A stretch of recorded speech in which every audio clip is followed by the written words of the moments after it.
Welcome to our Mary Greeley Primetime Alive presentation, Longevity in the 21st Century, How to Live Longer and Healthier. I'm Vicki Newell. I'm the manager of the Primetime Alive program at Mary Greeley Medical Center. As a reminder, if you want to join Primetime Alive or sign up for another program, you can go to mgmc.org/PTA. All right. We have two presenters today, Dr. Peter Martin and Skye Hanson. Dr. Martin is a university professor of human development and family studies at Iowa State University. His research interests include longevity, personality, stress, coping, and well-being. Dr. Martin has studied longevity in the United States, Germany, India, and Japan. He has served on a number of community boards, including the Iowa chapter of the Fulbright Organization, the Healthiest Ames Initiative, Heartland Senior Services, and the Northcrest and Bethany Life communities. A native of Germany, Dr. Martin has lived in Ames and worked at Iowa State University since 1991. And Dr. Martin will go first. I'm also going to introduce Skye, who will go second. Skye Hanson is a Master's of Gerontology student at Iowa State University. She is currently completing her second year in the program. Her main research interests are caregivers of older adults and the implications of gerontology. There we go. I'm even doing this without my glasses on, so this is pretty impressive. But the print's pretty big, so I guess. She is originally from Hanson, Wisconsin, and received her bachelor's in music, liberal arts at the University of Wisconsin-Eau Claire with a minor in gerontology. So please welcome Dr. Martin. Well, thank you very much. Can you hear me? Is the mic projecting okay? All right, good. Well, thank you, Vicki, for inviting me again to come to Primetime Live. It's always a pleasure to come. And I'm particularly glad to come here to the 60 Forward Center because I was on the board of Heartland Services, then Heartland Senior Services, when we designed this building. And so I'm so glad to see how it worked out and to have all of you here today. I see a number of familiar faces. That makes me nervous. But I hope I'll do okay. So we'll be talking about longevity, particularly as we talk about it in the 21st century, and any research and findings that we have relating to how to live longer and to live healthier. There are really 6 points I'd like to cover today together with Skye. I'll talk a little bit about numbers, about populations. I'm a professor. I have to talk about research. I have to talk about a few numbers. Okay, not too many, but to give you a sense that really we are in an aging world, not just here in the United States, but all over the world. I will talk with you a little bit about my research with and about centenarians. I've done research with people 100 years and older for more than 30 years now, and so I'll tell you what we found out, what my friends have found out. And I'll also tell you some very recent research that I don't think anybody has heard yet. You'll be the first one to hear some of the results I'll share with you later on.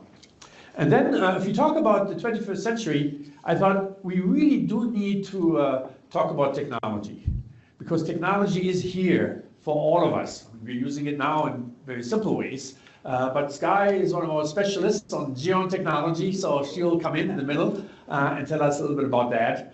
And then I will share very briefly some of the main findings on longevity research. And you might imagine that covers physical health, what we call functional health, health behaviors, mental health, and cognitive health issues. So we've done a lot of research, and my friends and colleagues have done a lot of research on that. I'll finish up with the importance of resources, what can actually help you maximize all these health issues that you see up here. And then I'll talk about some recent findings. And unless I run out of time, I share with you the secret of longevity. But only if I don't run out of time, so we'll have to see. Okay. I always like to start with this picture. I don't know how well you can see it. It's a picture by the German painter Lucas Cranach in 1546, so I'm going way back. And this particular picture shows you our obsession with immortality, or living a very, very long life and staying healthy. You can see it here on the left side.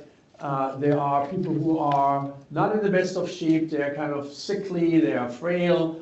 And all they have to do is to walk through this pool, and they come out rejuvenated on the other end.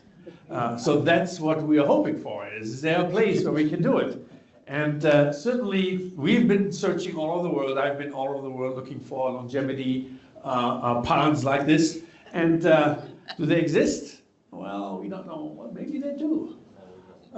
This is a picture of an onsen in Japan. I've done a lot of research in Japan, and on the left side. And it is an outdoor spa, if you wish. There are really fountains in there, and it's fresh water, warm water. And people do go into these onsens every week, some even every day or every night after a stressful day. So maybe that is the secret, is to go into these, take a bath. And we have Japanese scholars come to visit us, and we had one stay at our house. And we have a couple of showers, and we have a bath for the grandkids, basically, that we designed in there. And when we left and we came back, we noticed the bath was being used, even though she had her shower downstairs.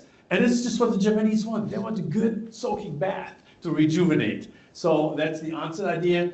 And then the alternative is in Finland, where you don't have a pool in the same way, but you go into a sauna, particularly in the winter, and then you jump into a pool afterwards. So there are two examples of what people do. And we know Japanese people are among the longest living people in the world. And the Finnish people may not be among the longest living people, but they're the happiest people in the world.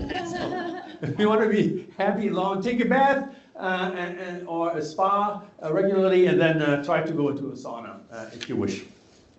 But I wanted to talk about the changes that we have in our population. And again, you don't have to look at the specific numbers in here, other than to see the dramatic increase that we see here over time. This is 1950, and this is 2050, 100 years later. And what you see here is basically the number of older people, 90 years and older. I heard 88 here somewhere early on. You're not quite there yet. This is our 90-year-old people, our 95-year-old people, and 90 and centenarians. So the group of people who are between 90 and 94 years old, none of those were really visible in 1950. We had a few, but certainly not as a population, as a world population. And then we are here in 2025 or so, and you can see there's already been a dramatic increase, particularly in the early 90s. And then starting in 2030, we have another inflection point, and we have this dramatic increase of people who get to live to 90 years and older, 95 years and older, and even 100 years and older. So that by the year 2050, we can expect 76 million people that are 90 years and older in the whole world. So a dramatic increase, which is why we got interested in this to look at what is life like, how do you get there, and what got our research started early on, as it were. So the United Nations already pointed out population aging, particularly the oldest old, is a global phenomenon. Every country in the world has an increase in the aging population, and the growth is in size, in proportion, and so we really have to pay attention to that, to this particular population. One way to look at that is to look at life expectancy, and these are recent data, 2025, and Hong Kong now has come to be the #1 country with the highest life expectancy, then Japan, South Korea, then some European countries, Switzerland, Australia, Italy, Spain, those are among the top 10. And life expectancy for the total population is at 85.77 years. So on average, people can live to be 85 years. And there's always, in every country, there's a differential between men and women, about a 5 to 6 year differential in life expectancy. So women all over the world live longer than men. So we have some men here, they want to live long too, right? So they ask me, what do I have to do? And all I have to say is behave more like women. And then you may be as fortunate as they are. Well, the sad story, I don't have too many sad stories today, but there's one of them, and that's the rank order of the United States. So these are the top 10, and then there's a lot in between. And we rank 48th in the world in terms of life expectancy. And we are decreasing in rank every year. Last time I presented this, I think we were still 42nd. Now we're 48th.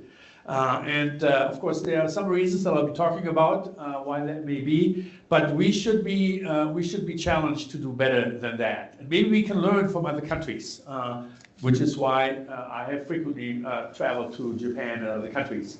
So our average is 79.61. Women 82, men have an average life expectancy of 77. Of course, that is at birth.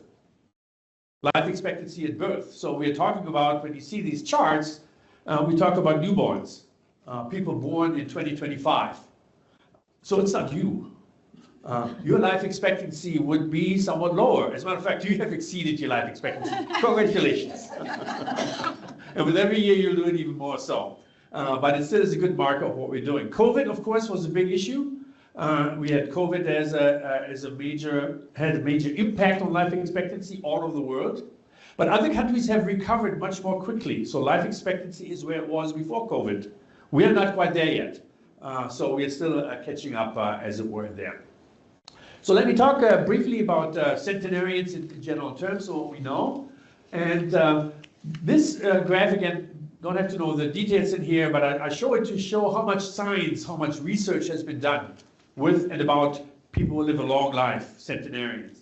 And all you need to see in here, this is starting in the late 1800s, there's no research on centenarians whatsoever until about the 1970s. This is the first peak in here. And the orange graph is the number of publications about centenarians, and the blue one is how often studies have been cited, so what we call the impact of it. But basically, what you can see in here is dramatic increase in research about centenarians, about people 100 years and older. So we've had really a major impact on publications. This is an outside person. They're actually not doing research on centenarians, so they could be objective about it. But just by counting how many publications have we had on centenarians, on old people in general terms. And then these are the kind of topics that come up. If you look at all these publications over the last 100 years, you can do what's called the Wordle. You let the computer search what words come up most often in those publications. And the larger the word, the more often this has come up as a particular research topic. So you can see obviously mortality, because people want to know why do people live long or not so long is here. But then we have things such as genetics, Alzheimer's disease, dementia, depression. Doesn't sound very optimistic, does it? But it is because much of it is funded here in the United States and in other countries by the National Institutes of Health. So they study health and disease. And so our team here at Iowa State actually focuses more on psychological, behavioral, social factors. But we don't get the same sort of support for research as medical centers do, obviously. And so we come up a little bit here with quality of life and survival, that's important, and nutrition and resilience and risk factors. So that's part of what we are doing, but we have a hard time getting the message across that being 100 does not mean that everybody is demented, everybody has Alzheimer's disease or physical problems in here. And that's going to be my basic message here for you today. Another part of this particular article, this is the one time I want to brag about Iowa State. Can I brag for a minute about Iowa State? Okay, good. These are the networks. Out of all these publications that have been researched by this group, they discovered that there are 3 particular networks or teams of people who do work with and about centenarians. And you see the first one here says University of Georgia. Well, that's where my good friend and colleague Lenny Poon and I started our research on centenarians. I was at the University of Georgia from 1985 to 1991 before I came to Iowa State. And so we started the Georgia Centenarian Study, the first study in the United States and one of the very first studies in the whole world looking at people 100 years and older. And so over the years, we have developed all these networks with other research groups in Japan, Osaka University, Tokyo, Duke University. All of those are connected to the original University of Georgia study And this is in this publication, so right, visible for everybody, we are truly on the map. Here's Iowa State. We have some of the strongest groups of people, that's my bragging. One of the strongest research teams looking at centenarians here at Iowa State. The second group is here at the University of Bologna in Italy. Italy does a lot of research on centenarians, but most of it is genetic in nature. We don't do as much, we do some genetics that I'll talk about, but not as much. And then there's also a group here around Boston University, this collaboration, but they're not as strongly depicted in publications as Georgia and Bologna are. So those are they're really just three networks or teams that study centenarians. We meet every year at various places to discuss our most recent research. This year we'll be in Cape Cod, the Boston group is organizing that, and so we'll share our findings there. So there are obviously people who are paying attention to it. This is the number of centenarians that we have here in the United States. And again, starting in 1950, we already had 2,000 centenarians in 1950, all over the United States. But this has increased. We are now right here at about 101,000 centenarians that are living in the United States. Who knew? Yeah, they're not walking down the street every day, so you can see them. But certainly it's quite a larger number now, from 2,000 to 100,000 in about 70, 75 years. What an increase. And I expect some of you to make it to that point. And then we see another inflection point, and it's a dramatic increase, just like for the oldest old that we saw earlier on. And we will expect to have 400,000 centenarians in just another 30 years. That's not a long time for a state or population or for the United States.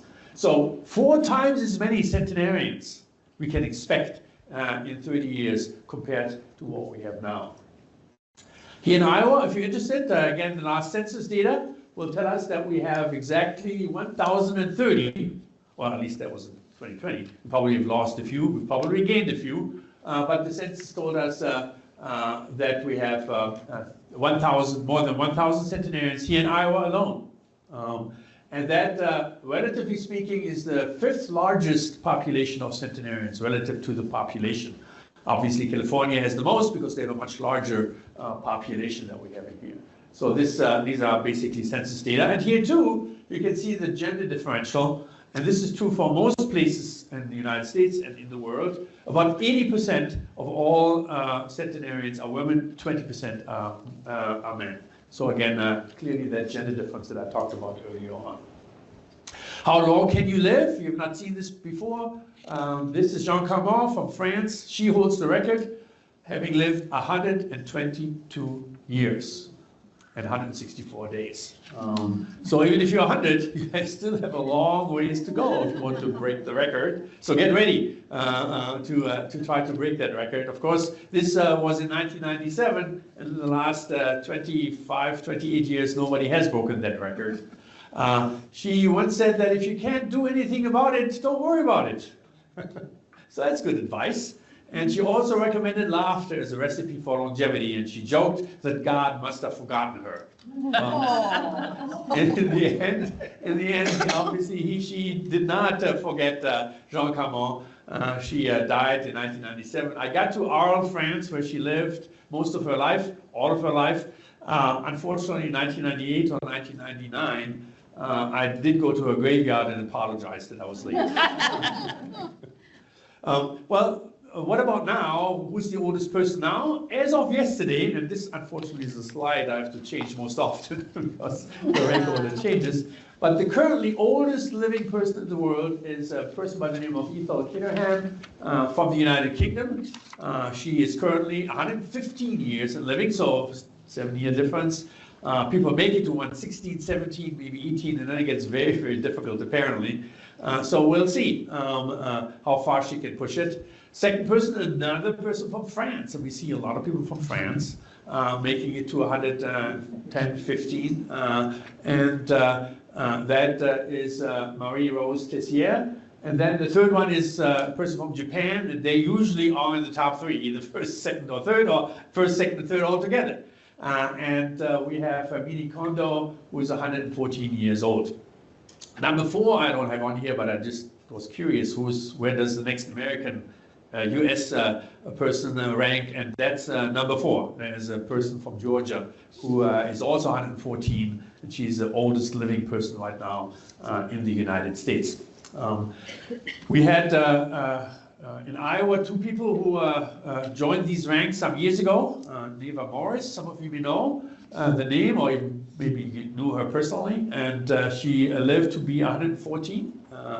And I remember I visited her at 113 maybe, and I asked her if there's anything I could do for her, and Neva said, yeah, you could give me a back rub.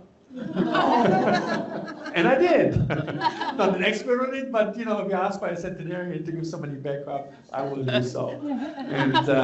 And then we, after a few years in the 2000s, we actually built our home over on Hoover Avenue. It turns out we built that home on an empty lot, and that lot belonged to Neva Morris some years ago. Aww. So I'm doing everything I can to optimize my chances, right, as it were. Well, as I indicated, we think that as you talk about centenarians in the 21st century, or getting older in the 21st century, we need to know something about technology. And that's why I brought Skye with me. That's her specialty in geontology. I should say that Iowa State has one of the few geontology masters and PhD programs. And so, as we've heard already, Skye is the one who started that up. And so we'll turn it over to her to talk about how technology can help aging in place. You want to take this?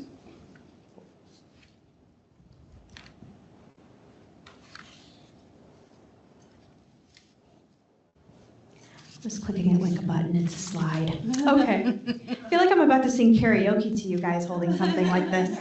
Don't worry, I won't do that to you guys. That's wouldn't be a good first impression. Well, hi, I'm Skye Hanson. I know that Vicki introduced me a little bit, but I am a master's student here at Iowa State in gerontology. I am on my 2nd year, hopefully 1 more, maybe 2 more semesters. But yeah, that's just a little about me. And I will be talking about how technology can help aging in place. So aging in place, we'll give a quick little definition of this first. It is defined as continuing to live in a community-based residence as one ages. There are many benefits as well as some drawbacks to this. Oh, I can just look there. Some benefits would be maintaining autonomy and independence, remaining in a familiar residence, remaining with pets, with neighbors, and clearly established social circles. And at-home care may actually be more cost-effective. Obviously, there's some challenges to this, such as safety, transportation, social isolation, loneliness, and technology can really help with a lot of these challenges. We'll talk a little bit about mobile apps here first. As more people age, technology continues to advance. Mobile health apps for independent living also continue to emerge. This can look like a few different things. There are some apps that I'll discuss that can get you connected to your caregivers, can connect you to nurses and doctors. Mobile apps can help older adults stay safe and stay socially connected with friends and their remaining social circles. And they can also help you keep track of your health conditions. This can be medication reminders, doctor's appointment reminders, symptom tracking, and also help to remember important information. Mobile apps can help individuals contact social supports and social care services, and they can also help with visual impairments. And again, I'll be going over some examples later on in these slides of these apps and what they can be. These apps can also promote independence and improve quality of life while aging in place. So how does this all relate to longevity? First, these apps can help promote safety. They can help send out notifications when something might have happened. They can help with GPS tracking, and that might sound kind of creepy, but I promise I'll go into a little bit on what that means and how that can relate to safety. They can also help promote social connections, and this has actually been proven to promote longevity. Okay. Can you guys all still see that? I think got a little blurry. Is it okay? Well, can't see. Oh. Now we really can't see it.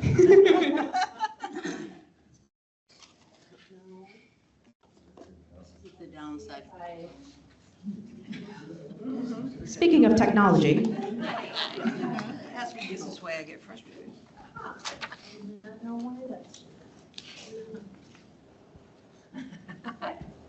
Hey. Vicky to the rescue. So as I was saying before, social connections have been proven to extend longevity, and being more connected to your social circles through these apps can just help promote that more. They can also help keep track of health, as I mentioned before, such as health reminders, medication reminders, getting in contact quicker with doctors and nurses and other healthcare specialists. It can also help those with visual impairments and also help with transportation.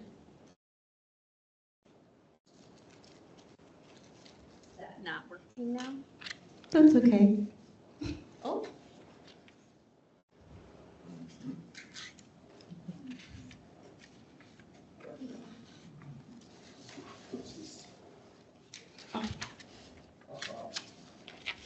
There we go. There, now it's good. Sorry about that, guys. So, talking specifically about safety, approximately 1/3 of the older adult population falls at least once a year. Mobile apps can help provide a fall detection when paired with user-worn sensors. So these can look like your Apple Watches or any other watch that can digitally connect to your phone, say through Bluetooth. And it can help detect when you have fallen, and an app can help notify your loved ones, caregivers, medical assistants when that has happened. Mobile apps can also help older adults stay safe while aging in place, again, with helping communication during emergencies. Of course, this can look like just calling 911, but it can also help with a quick click of a button. They can send emergency notifications to your loved ones and caregivers. Mobile apps can also provide a GPS-based tracker to help track one's location in case of an emergency. Now again, that might sound a little bit creepy, but what these apps mainly do, and I have a little example up here, is they can show where someone is at any given time. And you can pair this with just your caregivers. It's not like anybody in the world can open this and see where you're at. You would pair this specifically with family members, with caregivers, with people in your social circle, and this can help them know exactly where you're at if you need help, if you need an emergency. But it can also let people know if you didn't make it somewhere. Say you were planning to go to the store and something happened and commute there, these apps would let people that you love know you didn't make it to where you were planning on making it to. There are some apps that can help with this. Life 360, this is an example of it right there. That helps with the GPS tracking. Find My, this is on the App Store. That also helps with GPS tracking. Little side note, I have an iPhone. I do talk a little bit about Google Play on here, which is the App Store for Androids, but I'm not as familiar with it. I'm more familiar with the apps for iPhone. Just a little side note, if you have any questions on these, I'm a little more iPhone savvy. But the Life 360 is available on the App Store and Google Play. Find My is on the App Store. The Senior Safety app, this is on Google Play, and it is specifically for fall tracking and GPS tracking. So it will also help track where you are to your loved ones and caregivers, as well as send a notification if something like a fall does happen. Fall Call, this is on the App Store. It's very similar to the Senior Safety app, just for iPhone. And Elder Check. This allows caregivers to check up on their care receiver. It's a simple click of a button. Are you okay? Do you need help? And then another click of the button of yes, I'm okay, or no, I need help. Usually just for checking in, making sure everything's okay, specifically maybe if they haven't heard from them in a little while. On another note, I have more app examples that I will be giving throughout this presentation, and I have a handout for all of you. On one side, it's for the App Store for iPhone. The other, it's for the Google Play Android, and all of the apps that I'll be discussing will be on here. That way you're not having to write everything down, though I do believe you guys have presentations, which is also nice too. So social connection and communication, again, this has been proven to improve the quality of life for older adults as well as promote longevity. However, those that live in solitude, such as rural areas, they can be at higher risk of feeling socially isolated and feeling lonely. Mobile apps can help connect people together, and they can maintain these social connections with friends and family, such as through video calls and messaging. I originally had Skype up here, but after talking with Dr. Martin, I guess Skype is no more. I did not know this, so I did have to take Skype off there, so no Skype. However, Zoom is still available. I know that was a very popular one during the pandemic. That is available on Google Play and App Store for video chat. FaceTime is specifically on the App Store as well. That is also for video chat. And then, of course, there's your regular messaging apps like Facebook Messenger, Instagram. I use TikTok. I'm not sure how many of you guys might use TikTok, but I use TikTok, and that's a great way to stay communicating with your friends as well and family. Those are just a few examples of those. Keeping track of health and other important information. Mobile apps can help older adults stay fit. They can also be used to help monitor health, including medication tracking and reminders for important information, symptom tracking, and maintaining connection between loved ones, caregivers, and medical staff. This is depending on providers. Some providers don't use apps like this, but some do. So if you want to talk to your medical providers and see if they use anything. Apps that relate to health or reminders for older adults. Silver Sneakers Go. This is workouts that have been crafted specifically for older adults. If I am not mistaken, this is one of those apps that can also track through your Apple Watch if you have one of those, or a watch that connects to your technology. Wave Health is symptom tracking, so every day you can log in and you can track your symptoms for certain things, certain conditions. MediSafe is medication and refill reminders. Clara, so this is one of the ones with providers. I know a lot of providers are starting to use Clara. This is very quick messaging to and from your providers that you can have if your provider uses this app. Reminders, which is in the App Store, and these are one of the ones that's automatically in your iPhone, can give a notification at a specific time or place. I have mine on for my cat. Every time I get home, I have to remind myself, make sure you feed your cat, otherwise she's gonna be very mad at you. And then the reminder app is essentially the exact same thing, but in Google Play, and it can give a notification at a specific time or place.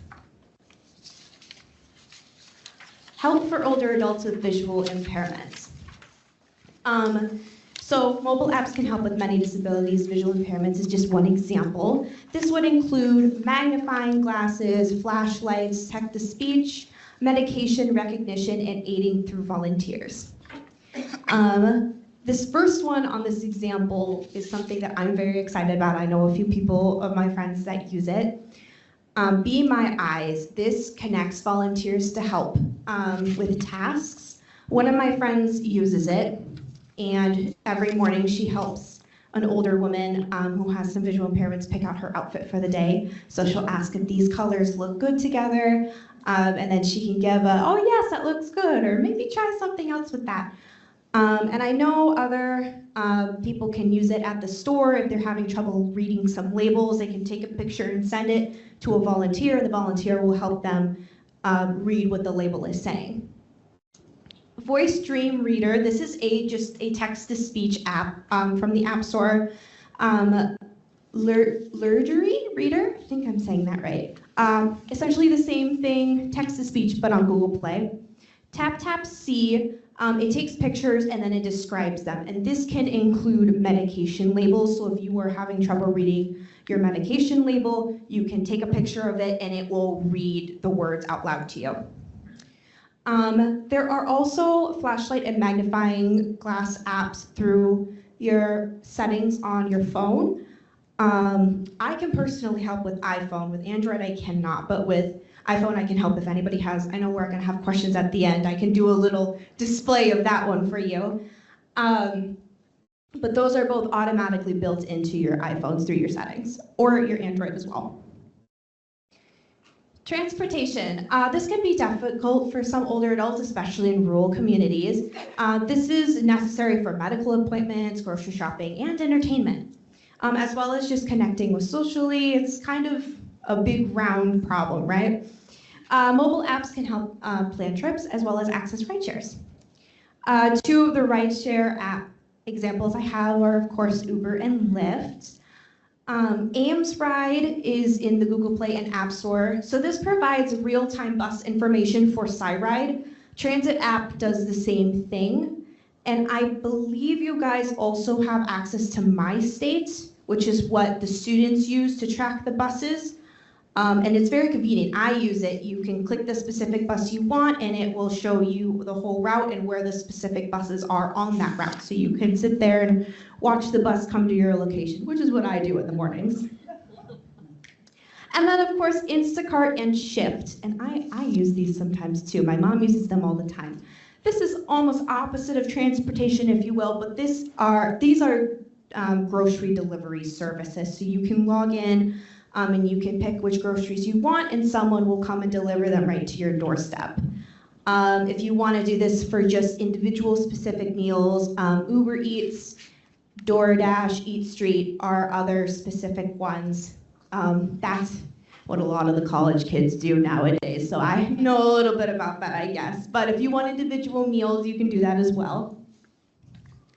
So just rather in conclusion, mobile apps can help older adults age in place, promote longevity through staying safe, staying socially connected to each other, keeping track of health and information, helping with visual impairments, and getting transportation. So I will have Dr. Martin come back up, and as he's speaking, I'm going to go around, just hand a few of these to each of the table, so you can have a little list of all the apps that we discussed. Thank you, thank you. Okay, thank you, Skye. And wonderful examples of what is already available. There's obviously a lot more. If there's something that you think you need help with, there's probably an app for it. Okay? You have to talk to somebody and see and get that information of people who know more about that. It is really helping people stay healthy and live longer in the best possible way.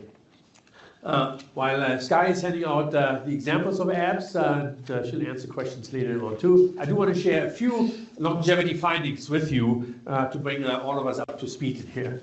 I'd like to start with one of our centenarians whom I interviewed and asked her, what is it like to be 100?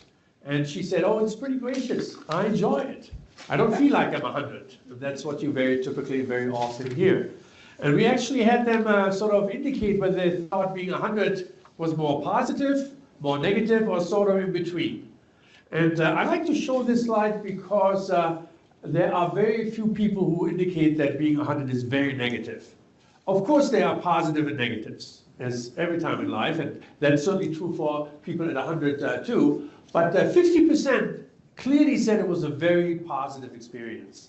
And so, you know, maybe I don't have to tell you this, but when I tell my 20-year-old student this, they're always amazed because they think 100 must be just before you're dying. And that's not the case. People are very well alive at 100.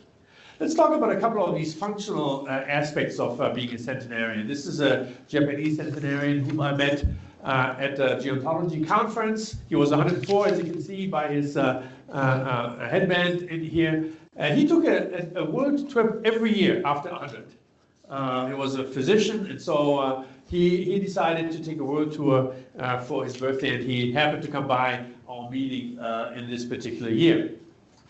Here's the perhaps surprising finding. If you ask people, what is your health like if they're 100, most centenarians rate their health either as good or excellent. And so we often think about physical health as the thing that's the most important part. And that may fall apart in people, but it is not. And if you actually look at Japan, the comparison country that we often look at, that nobody in Japan who we interviewed said that their health was poor. Of course, some of them said it was fair, some of them said it was good, but look at this bar in here. More than 60% of people in Japan said that their health was excellent, not just good. Majority in the United States that we interviewed said that it was good rather than excellent. But in general terms, physical health is not the issue when you're 100, because if it was, you probably wouldn't have made it to 100. Okay? If you have cancer or heart disease, some of the killers, they take your life, unfortunately, much earlier than that. But if you make it into your 90s, if you make it close to 100, then that's probably not the problem that you're facing. The issue that we are still working on very hard to improve is what we call functional health. Are you able to function, age in place, in your own home, and take care of most of the activities that you need to be able to do? Here are some of the examples. Can you talk on the phone to connect with others? Can you walk without help? Can you go shopping? Can you cook? Can you do your housework? And can you take care of your money? And again, you don't have to look at the specifics of it. You see 3 graphs in here. There are 3 age groups who we studied, people in their 60s, 80s, and then our centenarians. The top 2 graphs are people in their 60s, the red line, and the blue line is people in their 80s. And as you can see in here, almost 100%, between 90 and 100% can do all these things. You can talk on the phone, you can walk, you can go shopping, you can cook, etc., etc. But something happens from 80 to 100, as you can tell. That's a big gap in here. Okay, a lot of people in their hundreds can have difficulties walking, have difficulties or do not go shopping, cannot cook by themselves, cannot do their own housework, they cannot take care of their own finances. They need help with all of that. The best part still is to be on the phone. They can still communicate on the phone, but there's a lot of these activities of daily living, the functional health. That is where the problem is. And that is where everybody needs to focus on and to work. It's not just the pills you take for hypertension, which is important too if you have hypertension, but you need to keep working on these aspects, and we need to provide help, technological or otherwise, as we talk about technology, to make this easier for people so they can stay in their own home for a long time. We've also looked at this over time. Again, our 3 age groups, 60s, 80s, and 100s. And so the people who are in their 60s and 80s, we tested again the same people after 5 years. And you can see these 2 graphs in here, almost no change. 14 is the top level. So our 60s people can do the same activities that I talked about before, 60 months after we tested them for the first time. You see the 80s are beginning to decline, are less able to do these activities of daily living. But then look at our centenarians. They already start a lot lower at 100, and then we could only test them after 20 months, because 5 years would have been too long for most of them. But you can see what we call accelerated decline. When you are 100 or close to 100, then your decline in these functional aspects is even more dramatic. And that is something that we in gerontology, we are focusing on, of what can we do to help people. For centenarians, there's accelerated decline in activities of daily living over time. Well, what can help? Now I'm going to tell you a few things you already know about, so I can do this very, very quickly. Health behaviors do make a difference. Or as Mickey Mantle used to say, if I'd known I was going to live this long, I would have taken better care of myself. And those of you know, I'm not a big baseball expert, but he had some of his problems with his health in later life. And so he really meant it. And really, I only have to show this picture to say where it's at. These are the big 3 things that compromise people's lives, their life expectancy, as well as their quality of life if they live into the 70s, 80s, 90s, or even 100s. Smoking is the #1 killer. You compromise, on average, 17 years of your life if you are a smoker. And we have done great things in Iowa and elsewhere to reduce smoking levels. Inactivity, or being a couch potato, certainly does not help you to stay active in your whole life. So you need to stay active, you need to keep walking. And then, of course, our nutrition intake is not the best either here in the United States. We just eat too much, as it were. So here are the smoking rates. If you look at centenarians in Japan, Less than 1% of centenarians in Japan are smokers. Here it is about 3% in the United States. You can survive if you're lucky, but don't count on it if you are a smoker. But you can see the very, very high percentage. These are people who grew up 100 years ago. So we're not talking about them being born now or being in their 20s or 30s. So you can see 82% people in Japan never smoked. 72% of our US centenarians never smoked. Some of them are ex-smokers, but smoking really is a big one. And then nutrition and eating is certainly a big one too. We now talk about obesity prevalence. So some of you know your BMI, which hopefully you would know or should know. A BMI higher than 0.30 is counted as being obese. Not just overweight, it means really being obese. Obesity, defined as excessive accumulation or storage of fat in the body, is a big health risk, as you probably know, for diabetes, also for cardiovascular disease, and for premature death. And you can see in Japan, highest life expectancy, less than 5% of all people in Japan are rated as being obese. Here in the United States, we are at 36.5%, every third person. Every third person. And so there's something that we need to do about this. Some of you may have heard about the Mediterranean diet. Certainly, there is a lot of evidence that indicates if you follow the Mediterranean diet, you are much more likely to avoid being overweight. You're much more likely to avoid diseases. In Japan, they have the Okinawa diet. Of course, people in Okinawa don't eat Mediterranean. People in the Mediterranean, in Italy and Spain, don't eat what people in Japan eat. But I put together what I think are the most important common things that you find both in Japan and in the Mediterranean. And that's eating a plant-based diet, limiting sugars and grains, eating more soy and other legumes, herbs, spices instead of salt. And then the social component, enjoying meals with your family and friends. And the last one is perhaps, from my perspective, from our research, the most important, and that's caloric restriction. If you know something about longevity, then it is people who restrict how much they eat tend to live longer. It is a very, very important aspect. The Japanese have a saying of that. It's called hara hachibu. It means only eat until you are 80% full. I would love to make it to 100% sometimes, if there's a good meal, right? But it is true. It is how much intake you have, how much you eat that seems to be more important than any specific food that you may hear about. It's caloric restriction, eating certainly enough, but not so much. And you can see historically from the 1930s to the 2000s how countries have increased their caloric intake. Okay, in the 1930s here in the United States, that's the brown line here. The average was an intake of about 3,000 calories. We have increased that. I'm sorry, that's the top line, of course, in the United States. We were already at 3,200 calories per day. We've increased in 70 years to an average of 3,700. But it's all over the world. Even in India, there's an increase in caloric intake. That is something that we have to work harder on, all of us. It's all under control. A lot of things may not be under our control. Physical activity. I'm not going to go through all of that here, but whether it's running, walking, hiking, gardening, all of these are activities that help us with those activities of daily living with our functional health. And it depends on what you like. Swimming, biking, certainly walking, for most people, still a possibility. And here's the result also for our society. If inactivity, that couch potato, was decreased by only 10%, if people exercise 10% more than they have, then more than 530,000 deaths could have been averted. Here in the United States, 500,000 people would be alive if they just exercised 10% more.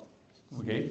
If you exercise 25% more, building up to that, then we could save 1.3 million lives every year in the United States. That's how much of an effect it is. That's the health behavior that we're talking about. Of course, mental health and happiness is also very important. We asked people and studied to what extent they say they enjoyed life, they feel happy. Very high percentage, like I said earlier on, but these are the results we just published a couple of years ago. 86% of the centenarians say, this is a national study, the health and retirement study, that they enjoy life, and then 81% say they feel happy most of all of the time. So really a high percentage of that. If there's one aspect that does need get our attention, then about 33% of centenarians in one of our studies indicated that they feel worthless. They don't have enough to do at 100 or older. And this goes together with this particular graph that indicates that longitudinally speaking, as people get closer to 100, their life satisfaction actually goes up. You're more satisfied with life, the lower graph that you see here. But what's missing is, the decline that we see is in what we call purpose. You don't feel like you have a purpose in life anymore. And so here too, we need to not pretend like our centenarians are already dead. We need to help them find a purpose, whether it's in our families or whether it is in the community. Very, very important. And the same is true with positive emotions. As you can see here, our sexagenarians, people in their 60s, do not have any change in emotions. 80s are beginning to go down, and then we have accelerated decline in positive emotions for our centenarians. Not enough positive things happening in your life, whether it's visits or walks or anything else that you might be enjoying. Final area is cognitive health and what we call cognitive reserve. This is from our colleagues in the Netherlands. We have similar graphs, but I think that's a more recent study. Every one of those lines is a person over time at 100. And you can see some people go up in their cognitive functioning, a lot of them go down. But actually, the orange line that you see here means that there's not a lot of change in cognition once you're 100. You're not dramatically declining just because you're 100. Some people do. There's a lot of individual differences that you see in here that we want to focus on. And we have in our lab indicated what's really important is that you build up what we call your cognitive reserve. Think about your cognition like a bank account. You need to invest in it. You need to save early on. So education is important. Occupational responsibility that you had in your occupational life also help build that cognitive reserve. You get boosted up higher and it takes longer to decline. Have an engaged lifestyle, being active and engaged. All of these builds cognitive function, and we've shown that people who have built up this cognitive reserve, including social engagement, that they were much better functioning cognitively in very late life at 100. And so these cognitive reserve components are very, very important. What else can we do? Well, personality makes a difference. What we call a resilient personality. We have shown that people who are open-minded, people who are more outgoing and extroverted rather than introverted, people who are more agreeable, emotionally stable, and who are conscientious. Those are the people who seem to do better in very, very late life. And some of these things are changeable. And so focusing on that would be very important. Low stress, not being stressed out, plays a big role. And then what we call active coping. If there's a problem, you deal with it. If you can't deal with it, you accept it, just like Jean Camon said earlier on. We heard about social support. Question that we often ask: if there are people are there people that you can depend on to help if you need it? And what struck us is that in Japan there was 100% agreement. They actually wondered why we even asked the question whether they have any support people in their life. Here in the United States, there's still a large percentage who say, yes, I strongly agree, there are people who can help me, or I agree. Nobody said strongly agree. So social support for centenarians is very, very strong, particularly in Japan. Last couple of slides that I have on the more recent findings. This is a study I do with the Honolulu Aging Study. Yes, it does get me to Hawaii from time to time, but why not? If I can learn something. Hawaii has the highest life expectancy in the United States. Okay, so that's my reason to go to Hawaii. But what we did is we followed people. We had 30-year data. We had followed people from 70 to 100. So we started this with a large population, 4,000 people in Hawaii, who were 70. We asked, who are the people at 70 who make it only to 80? Okay. Who are the people who make it from 80 to 100? And then who are the people who make it from 90 to 100? And we found among many aspects, these aspects are important to make it to age 80. And I know some of you already made that. So we do look at father's age at death. How old did your father get to be? We also looked at mother's age at death, but that does not seem to be predictive for this sample. We looked at a particular gene, which is called the longevity gene, FOXO3. Actually, my friends and colleagues in Hawaii were the first ones to find that that gene is important. More of that in a second. Good cognition, so high cognitive functioning, physical activity, actually a slightly higher BMI. I don't want to contradict myself, okay? So the average was 23.29. It was still far away from 30, so it was a little bit overweight, okay? 23 is where your doctor would tell you, oh, you're overweight, okay? But as you move from 70 to 80, that was actually beneficial if you were a little overweight. And few depressive symptoms, a regular checkup, going to the doctor so they could find things, not smoking, and drinking no alcohol. Those are the things that got you from 70 to 80. Now we can ask ourselves, what gets you from 80 to 90? Well, a lot of the same things, except what's missing is the first one, father's age was not predictive anymore. So forget about your father's age. Once you make it to age 80, dad doesn't play a role anymore, don't tell him. But all the others still play a role. They're the same things, their gene, your health, etc. In addition to it, you find one other category, and that is your higher level of life satisfaction. People who are satisfied with their lives were more likely to make it from 80 to 90. And now as we look at what makes people get from 90 to 100, one of the toughest tasks, one of my colleagues says it's hard to make it from 92 to 100 as it is from 0 to 92. Think about that for a moment. But we do know what does play a role. There's that gene again, that FOXO3 gene. If you have that gene, you're more likely to make it from 90 to 100. Good cognition still plays a role, an important role. Good health, certainly. A regular checkup, no smoking, no alcohol. But some of these others that we had before do seem to fall out.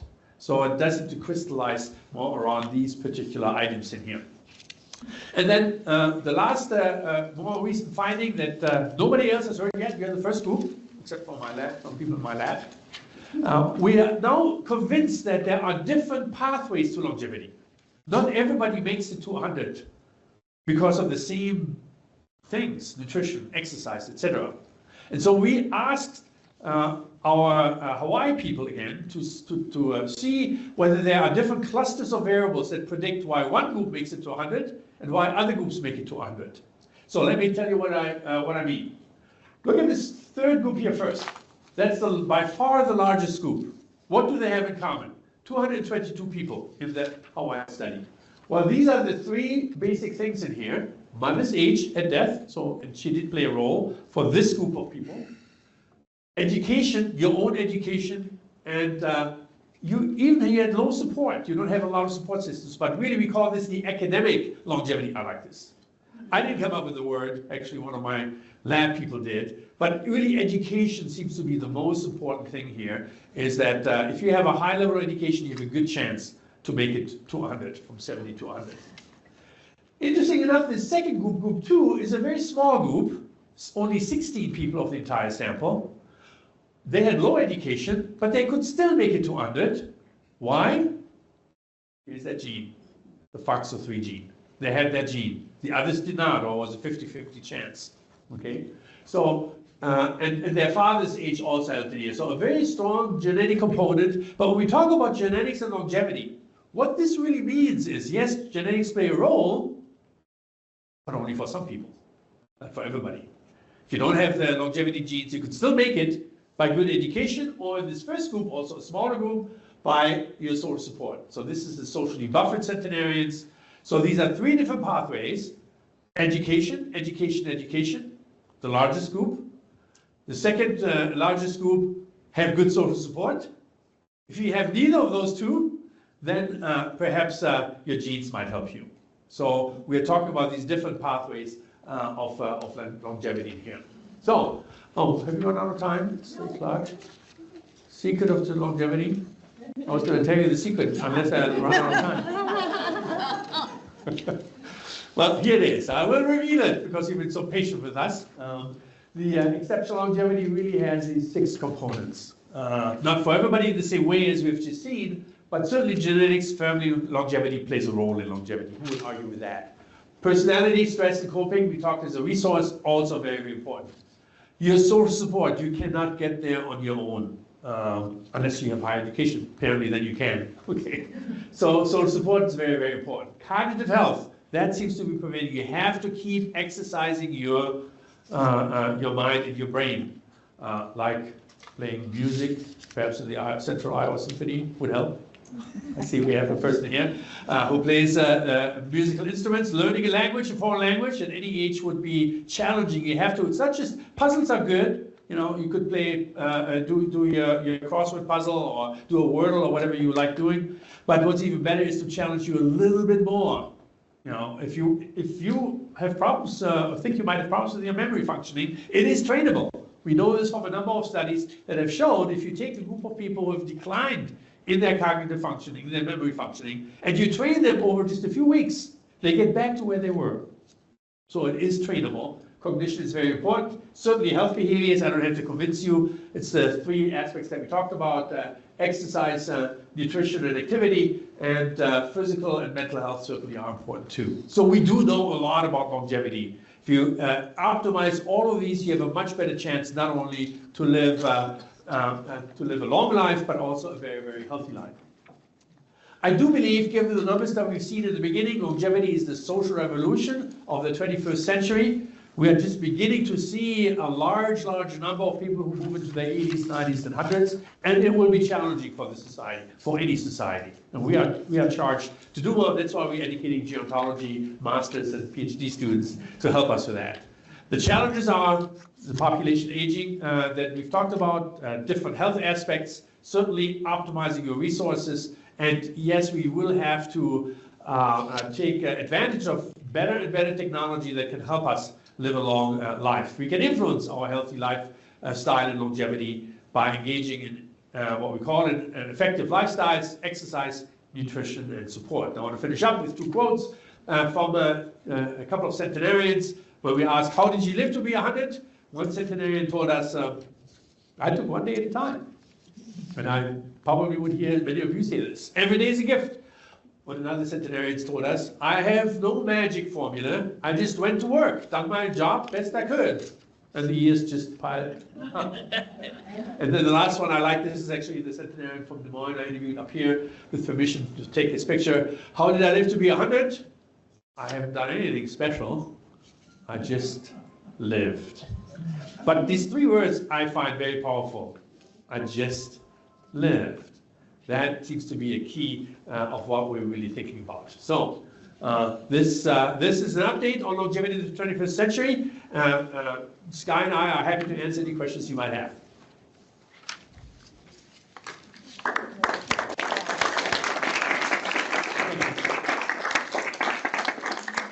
One question in the back. I'm pretty tech savvy, but I would guess that some people are not. And words like apps and GPS and all that might be pretty foreign. Do you have any suggestions of how people can get the real basics, like somebody pointing and helping? Right. Can you repeat what she asked? Oh, yes. Okay. So we have a participant who's very savvy tech-wise, but there's still some terms that we use, and particularly our next generation so loosely used, like apps and GPS. And where can you get help to just see where to point and what to do, or even if you have problems, how to solve these problems? Skye? That's a good question. So just want to make sure I'm understanding the question correctly. Apps that just dumb everything down to just the basics, just pointing and things like that. I mean the real, let's just pretend I don't know what an app is at all. Where would somebody get some help? Because it's not something you can stand up there and tell people. You know, it's got to be more tactile than that. Absolutely. The first place I am thinking of course, I'm sure people here at 64 would absolutely be willing to help as well, I'm sure. But the first place that popped up in my head might even be your phone carriers like Verizon or T-Mobile. I think that would be the first place I would check if you wanted the basics like that.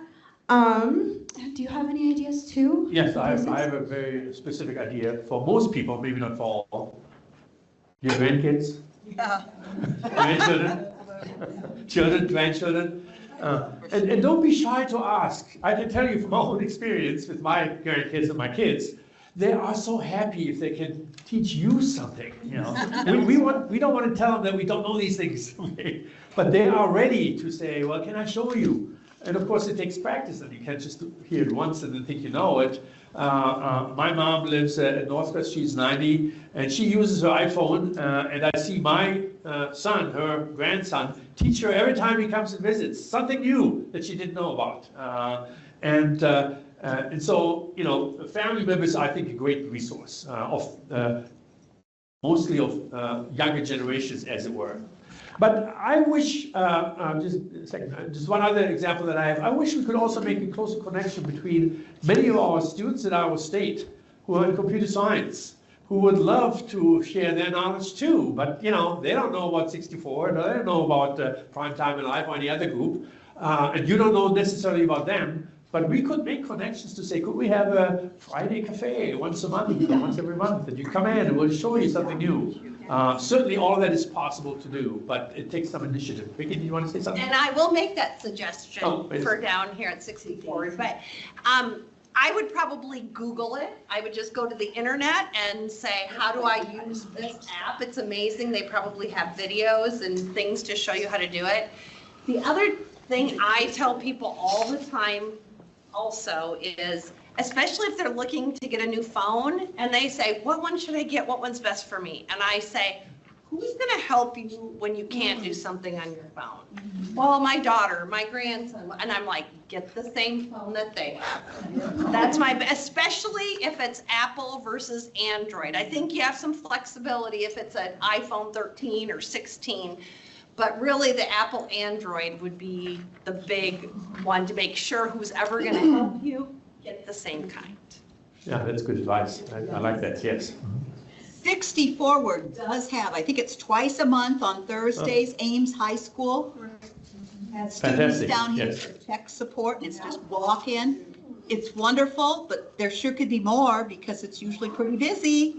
Okay. Yeah. All right. You Wonderful. know, Iowa State students, Yes, certainly do some that other too. days of the week. Yeah. Good. Other comments, questions? Yes.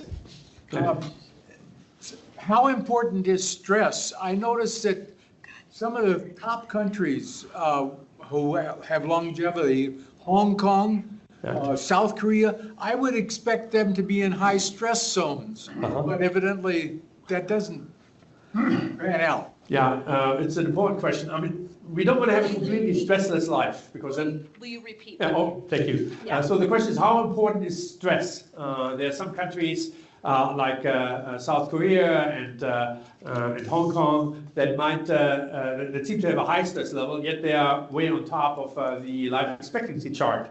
A little bit of stress is actually good, because remember also what I said about negative emotions and nothing is happening. Well, that's the problem. If you don't have any stress, nothing is happening. So a little bit of stress is good, and it's not just stress alone, but how you deal with stress, how you overcome it, whether you see it as a challenge, like technology could be very stressful too. Do you see it as a challenge? Say, I want to master it, or do you see it as a threat? And you say, no, not me. I can't handle it. So it's not just the stress alone. It's really how you deal with it and how you react to it that's important. But certainly you want to avoid very, very high stress levels because they tax your system just too much. So there's sort of a curvilinear relationship. A little bit of stress is good, and then there comes a point when it really too much is too much, and you need some help with social support or with health issues, et cetera, et cetera. So it's almost a talk in itself that you can give on stress and adaptation. Other questions? Yes. This FOXO3 gene Yes. is pretty important. How do you find out if you have it? And is it genetic testing that Yes. would determine that? It's Yeah. a genetic marker, Yeah. and if you find a place where they can do your genetic testing, you would have to, however, ask for the FOXO3 gene and say, I want to know about the FOXO3 gene.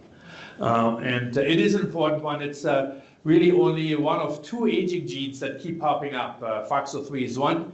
ApoE is the other one. I haven't talked much about ApoE because it's not directly related to longevity, but it is related to Alzheimer's disease and dementia. So if you have the ApoE gene, then you're more likely to have dementia or develop dementia. Say that again slowly. Or can you spell it?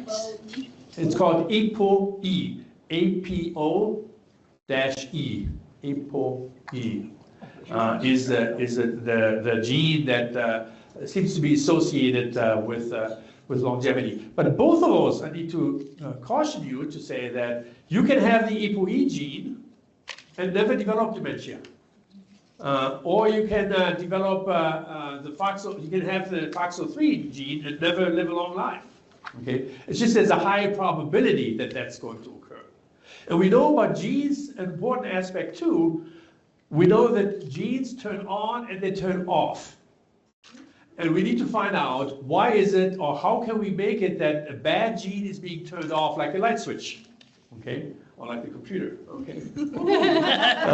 And we do believe, and we have some evidence that some of the behaviors can keep a bad gene being turned off. So there's evidence with regard to cognitive decline with memory problems that people who are cognitively engaged keep a bad gene that they have being turned off. It's like being in a dark room and somebody never ever turns on the light. Because if you have the ApoE gene, you have that gene at birth. Okay? But you don't have Alzheimer's disease at age 10 or 20 or 30. So something needs to turn that on. And we think it is often behaviors that may be responsible for it. The same for FOXO3. When they live long, something needs to turn on that gene to say, I need you now. And we think that it is some of those health behaviors, but there's a lot more research that needs to be done. You mentioned regaining from dementia. How? Well, Will you repeat what you said? yeah. Always put up your hand. Supposedly I said regaining from dementia. Actually, I didn't mean to say that if I said that. Regaining from dementia, I said about normal functioning and cognition. If you had the decline, just because your cognition declines doesn't mean you have dementia, that you have Alzheimer's disease. We all, to some extent, as we get older, decline in some cognitive function, okay? But whether it is this accelerated decline that I showed, whether it's this dramatic decline or not, depends on whether you keep cognitively engaged. Come to places like this. You had to listen to me for an hour. So and some of you might have nodded off, and I wouldn't have blamed you, but most of you seem very engaged in listening. Every time you talk, every time you listen, your brain is active, much more active than you might think. We can measure this now today. And so if you keep your brain active, you stop it from declining. Or as some people have told me, I don't have time to decline or to die. I'm too busy. I have too much to do. Okay? And there's some truth to that. So, decline doesn't mean you can't. Dementia is very hard to reverse because there's some brain changes that have occurred that are not easily reversible. They're not reversible. You may be able to slow down the disease, as we now think we can, but you cannot reverse it. But you can reverse any normal loss of memory functioning or cognitive functioning by becoming more active cognitively. Yes? So this question might relate to slide number 34. Can you find 34? It speaks to a comparison of United States and Japanese centenarians and how they rate their health. Yes. So my question is there any research or data that addresses whether or not those in the United States who get to those higher ages, are they getting there because of more prescription medication support compared to Japanese, or, yeah, that's my question. Taking a bath. Oh, taking a bath, yes. Go home and take a bath. That's the first thing you're going to do after this talk. Well, actually, what you're addressing is quite, the question was, I keep forgetting. The question was a comparison on this slide that you see here about Japanese and United States centenarians, and the ones here in the United States in particular who stay in good or excellent health. Is that something that we can learn from Japan or from the United States about health and longevity? Well, part of it has to do with our healthcare system, and there's a lot of discussion that you all have heard about, I'm sure, about our healthcare system, Medicare, Medicaid now, that is being discussed politically speaking. The healthcare system in Japan is just universal healthcare.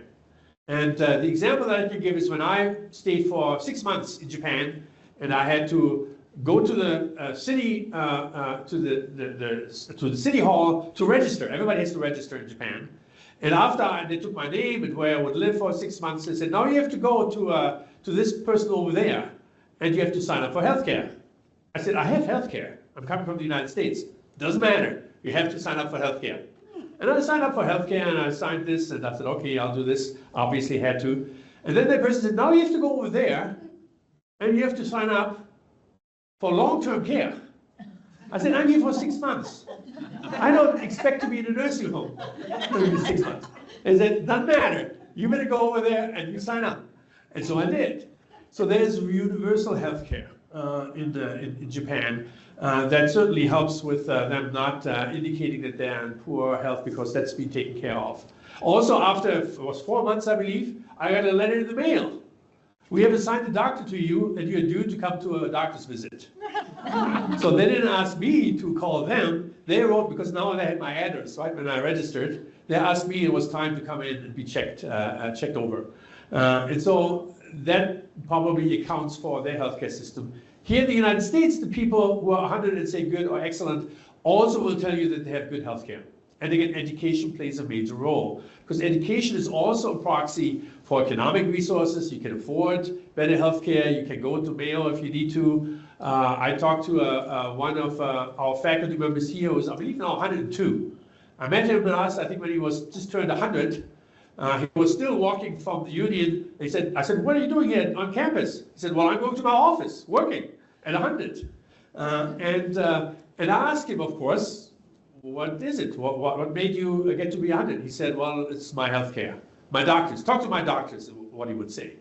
And you could see in that last chart about the Hawaiian people who are American, obviously the health aspect stayed as predictors all the time. So health is becoming more and more important. Some people say that actually the biological forces get stronger as you get closer to 100. And certainly your physical health is part of it. Yeah, huge. Yes? Could that difference between good and excellent between the U.S. and Japan have more of a social, cultural type of difference? Because, you know, the United States is not necessarily as positive-minded or as optimistic as maybe the Japanese. I don't know anything about the Japanese, but could that be part of the difference? Yeah, that certainly makes sense too. It's hard to measure that, to know how is it really just, maybe I need some cognitive training here. Pay attention to what's necessary in here. So the comment was on the difference between the Japanese and the Americans. Is it just that we are a little bit more negative about things to us happening, and that Japan, they will be more accepting how things are and be more positive? So it's more of an attitude toward your own health. And that's probably true. It's hard to measure. But I do think that, having talked to a lot of people who are 100 and in their 90s and 80s, that we have the divide is much larger. We have people who do very, very well here in the United States, and certainly in Ames that's true too. And then we have a lot of people who are not doing so well, or really are disadvantaged by where they live and how they live and what resources they have. In Japan and in many other European countries, certainly, there is more of a what we used to call here too, a middle class. Everything emerges toward the middle. They're not the very rich and the very poor. Everybody gets the advantage of good healthcare, at least basic good healthcare, that we don't necessarily have here. So I still think that the diversity that we have in this country plays a role when it comes to living a long life, because I do see people who are barely getting by, and then others who do extremely well. Yes? You said something about music and being involved in music, and what was the advantage to that? Okay, the advantage to music? How about that? I answered it. So the question was, I said something about the advantage of music. The reason why I mentioned playing a musical instrument or starting a musical instrument is because it is, I'm told, a very complex task. You know, you have to, it's not something that you could just, well, let me see whether I can check a cross here, or whether I can, whether the answer is yes or no on something. You really have to work with an instrument, whether it's a violin or the piano. You know, you have to understand the keys, particularly if you've never done it, or if you want to keep that up. And so there is some literature that indicates that people who either start a new instrument or keep practicing it again into very late life, challenge their brain again. It's all about challenging your brain. Or as I often say, I haven't said it here today, we can all be successful ages, meaning we can do well in late life, but it's hard work. It really is hard work. And we are often not willing to put these hours in. When my kids learned musical instruments, we had 3 kids at home, they all played 2 instruments, the piano and then another instrument. We had 6 hours of music, okay? And so, you know, obviously they played every day. We made them play every day, right? We do this, we ask them, well, it's practice time. Well, you ask me, I try to learn the guitar a little bit, and I'm doing okay, but do I practice every day? Are we still taping this? No, I'm not. And so we're not willing to do that. The same with driving or with, older people driving. Part of the problem with older adults is they avoid driving a lot, and so then they get worse in reaction time and in driving.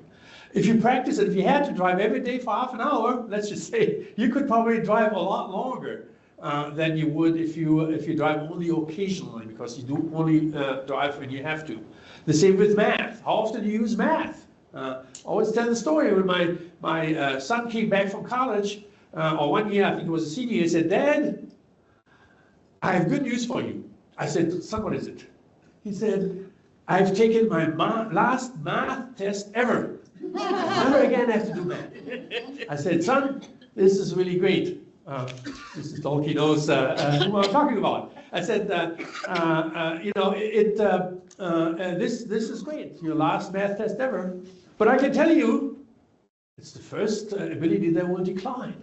And we have evidence. You never ever use math, your ability in math functioning will decline. If you don't read a book, your verbal ability will decline. So that really is the message, other than taking a bath tonight, is find a way to challenge your brain. It is very, very important indeed. That's the last question.